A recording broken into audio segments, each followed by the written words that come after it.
Nananatiling prioridad ng pamahalaan ng mga hakbang na makatutulong sa mga pamilyang Pilipino at pagpapasigla ng ekonomiya ng bansa.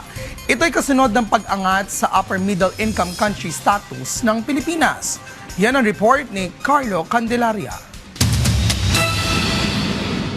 Nananatiling nakatuon ang pamahalaan sa pagpapabilis ng paglago ng ekonomiya at pagpaparamdam ng benepisyo nito sa bawat Pilipino. Sa mid-year press chat ng Department of Economy, Planning and Development, sinabi ni DepDev Secretary Arsenio Balisacan na mahalagang hakbang ang pag-angat ng Pilipinas sa upper middle income country status ng World Bank. Ngunit iginiit niyang hindi pa rito nagtatapos ang trabaho ng pamahalaan. Ayon kay Balisacan, bunga ito ng ilang taong reforma sa ekonomiya, maayos na pamamahala at katatagan ng bansa sa kabila ng mga pandaigdigang hamon.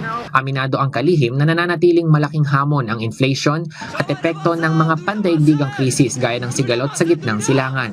Of course, our challenge is both. No, is not just improving the growth, making the growth faster, but also to make that growth more inclusive. Kaya prioridad anya ng pamahalaan ang pagpapanumbalik ng kumpiyansa sa ekonomiya sa pamamagitan ng pagpapalakas ng infrastruktura, pagpapabuti ng digital connectivity, paglikha ng mas maraming dekalidad na trabaho at pagprotekta sa mga pamilyang Pilipino laban sa epekto ng pagtaas ng presyo ng mga bilihin. Our task now is to restore a higher and more sustainable growth path, one that is underpinned by rising productivity and innovation, resilient to shocks, and expands opportunities for every Filipino to participate in, contribute to, and benefit from economic progress.